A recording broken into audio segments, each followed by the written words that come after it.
This Yeah. meeting is being recorded. Okay, you can go. Okay. So hello, guys, on our regular Core SIG meeting. I'm Łukasz. I'm back from holidays, first day, so I'm super excited, as you can see. And my helper for the meeting, the co-moderator is PK that will take notes. First of all, let's start because I see we have, at least for me, we have some few new people on the call. So maybe you already have some questions, guys. So that you want to ask and don't stay for the whole meeting, or if you prefer to wait until the end and ask the question, that's okay. But just let me know if you would like to have some questions maybe now to us. Okay, I guess not. So let's continue with the meeting. So first of all, the regular review of the board. You don't even have to click on the link, PK, to open it up because I checked it before the meeting.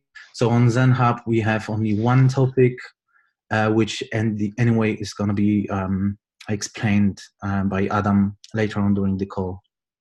So that's the only thing we have on ZenHub board. The next topic is quick update on the release. So you probably know or not, we are working on release 1.0 of Kyma. It's off schedule. Normally we have monthly schedule of releases, but we now wanted to promote 0.9 to 1.0. But it's not direct promotion. There are some features included in 1.0 release. So if you're interested, we already have a release candidate, stable release candidate number 2. We checked it already yesterday, and so far so good. And we plan to have an official 1.0 release tomorrow. I'm not sure if we already will start drinking tomorrow, but I will for sure. And if you're interested with the features that we will have between 0.9 and 1.0, I already pasted a link in the agenda to the pull request with the release notes. There are two most important things. So it's the mutual TLS enabled by default. So the whole communication is going through a mutual TLS on Istio now in Kyma. And the second one is the log ESA default logging solution. And also it's not only SA backend solution, but also the special UI for parsing logs is also included with this release in the console UI. So pretty nice features that should be available starting from tomorrow. And yeah, now the part for Adam and his proposal discussion. Okay, so I would like to share my screen. PK, can you stop sharing?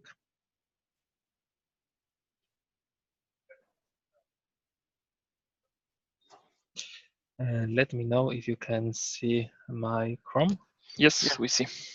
Okay, so together with Paweł Kosiec, we prepared a proposal how to update component, and it's shared in one pull request, and I would like to present it today. So why we are talking about that? Currently, when a developer wants to introduce some change to its components, it has to do it two steps. So at the beginning, he needs to modify the code of the component or code of the test, create a pull request, and that after merging that pull request, the image for the component is published, and then he has to create an additional pull request when he bumps the image version in the chart. So this approach has many drawbacks. First of all, it slows down our development cycle because we have to deal with two pull requests. We need to ask for approvals twice, and yeah, it takes a lot of time. And next problem is that developer can forget to bump image, and we can notice that only at the day when the release can be done. So it is the worst case scenario, and we need to avoid such kind of situation.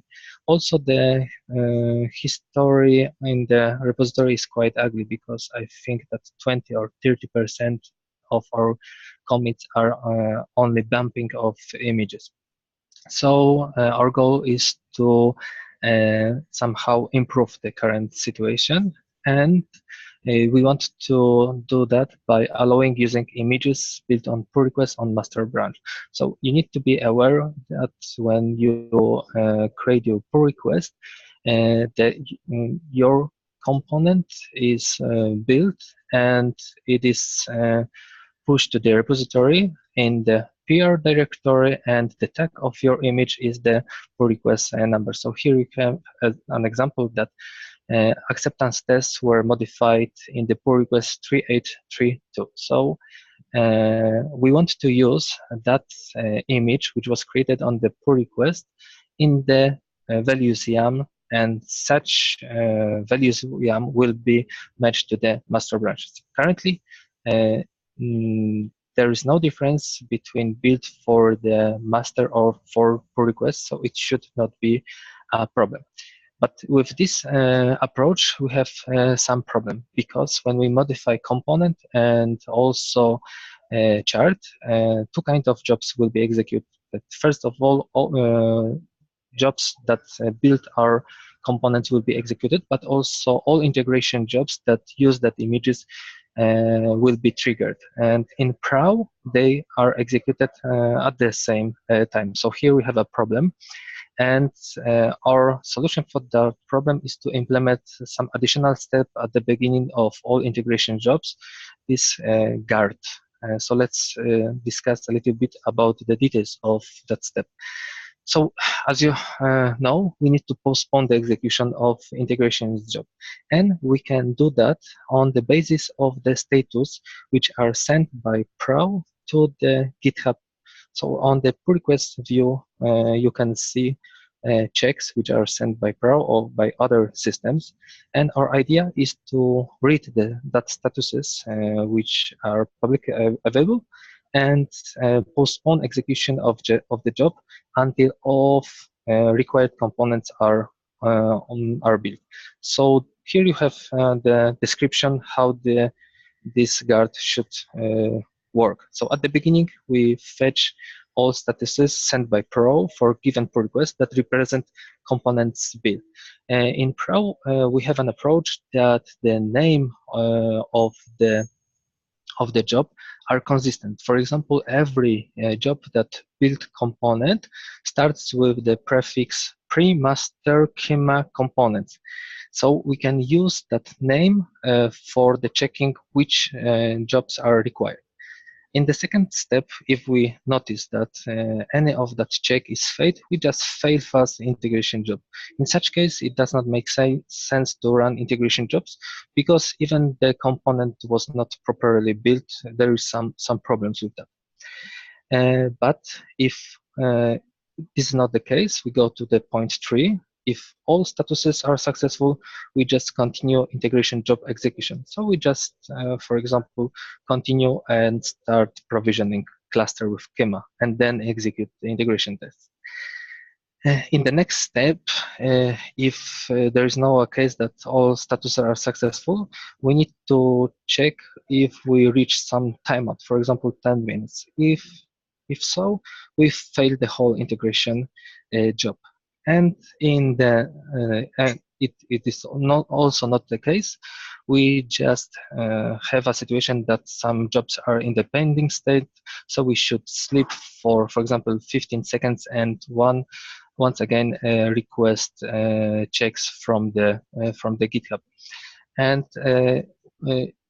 we implemented and already configured such kind of job, which is executed not on the integration job, but as a side job. So you can see in the PRAW dashboard, we have a job called pre-master Kyma guard job, and we can see its execution. So let's have a look on logs. In this case, we fetch 118 statuses of the jobs, and 22 of them match the regex, and all jobs finished. So in such case, we do not have to wait any time longer. And let's go back to the this proposal. So this is the first thing. So implementation of this guard.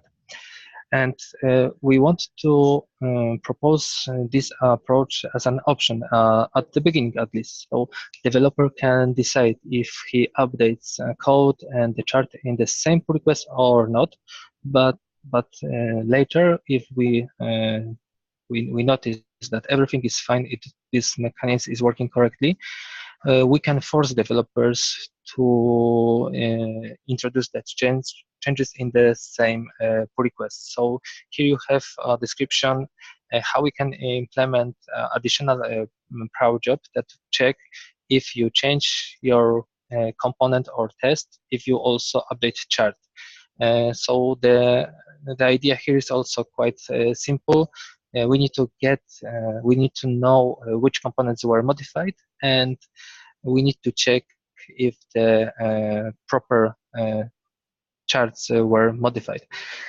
Still, there could be an option that someone do not want to introduce changes immediately. For example, I can imagine a situation that three teams are working on the bigger story and they want to postpone a little bit that integration. So I think we can allow to add a label on the pull request, for example, postpone integration, and in such case, such job will just succeed without checking the without executing the whole logic.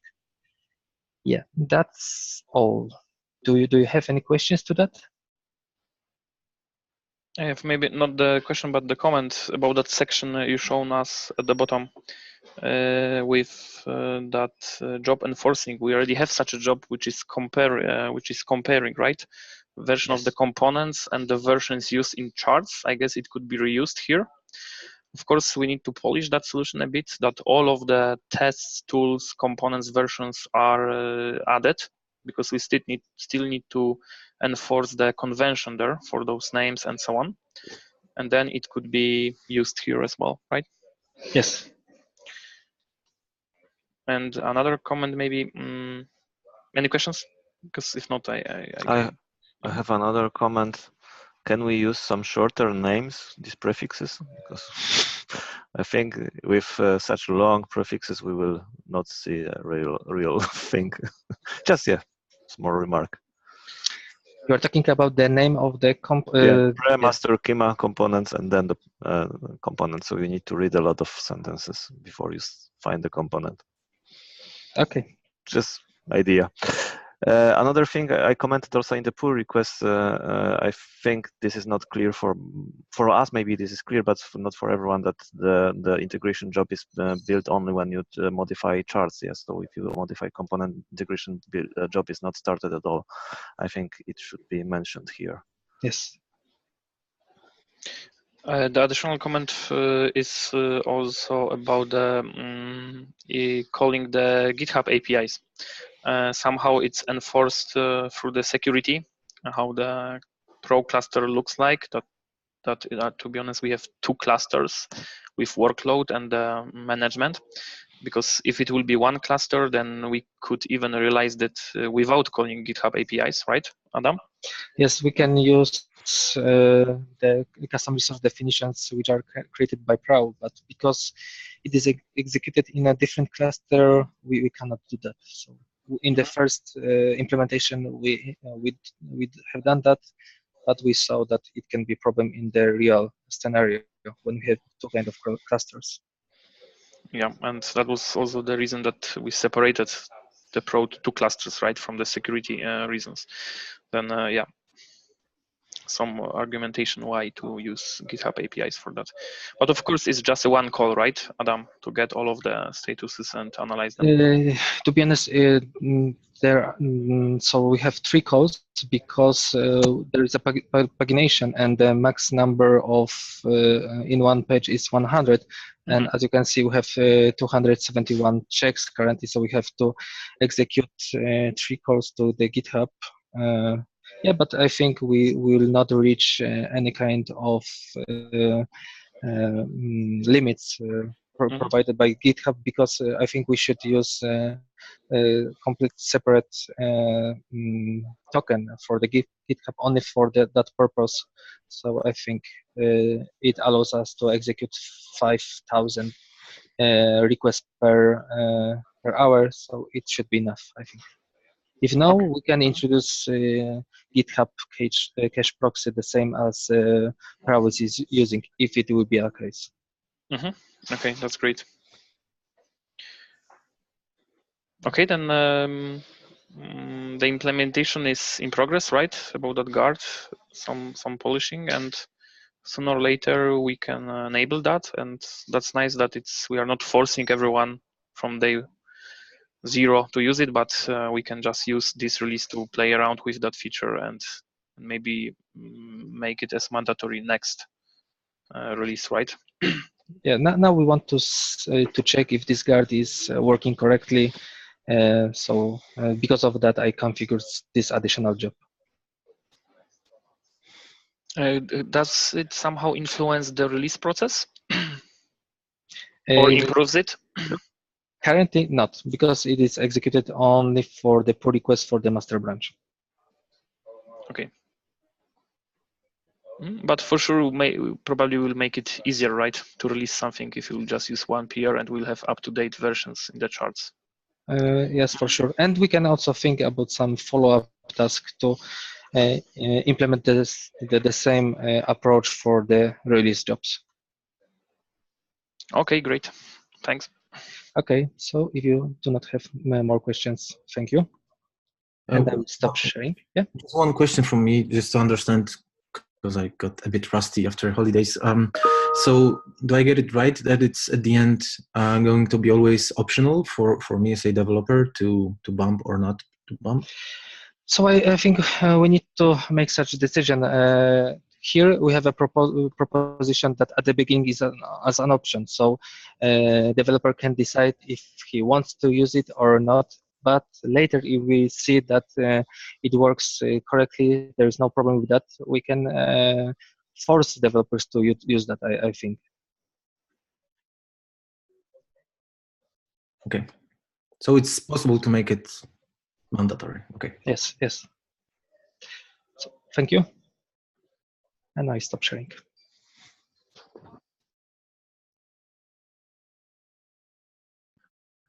Okay, so that was Piotr. Can you share the screen again? Yes.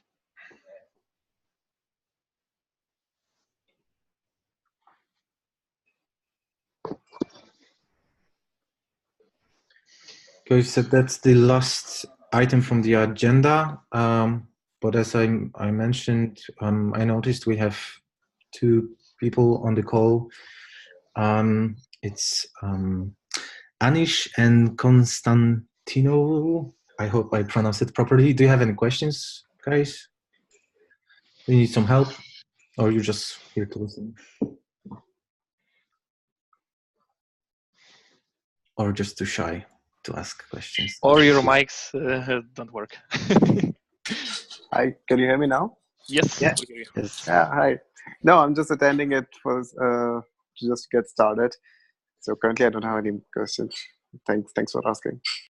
Okay, cool. So just remember, anytime you can ask us also on Slack. Okay, so from my side, I guess we're done for today. Or Anish, you were talking now, right? No, that's it. Yeah, okay. So if there are no other topics, thanks a lot for joining. And yeah, see you in 2 weeks again, or on Slack, on any time. Thank See you, you. guys. Bye-bye. Thank you. Bye-bye. Thank you. Bye.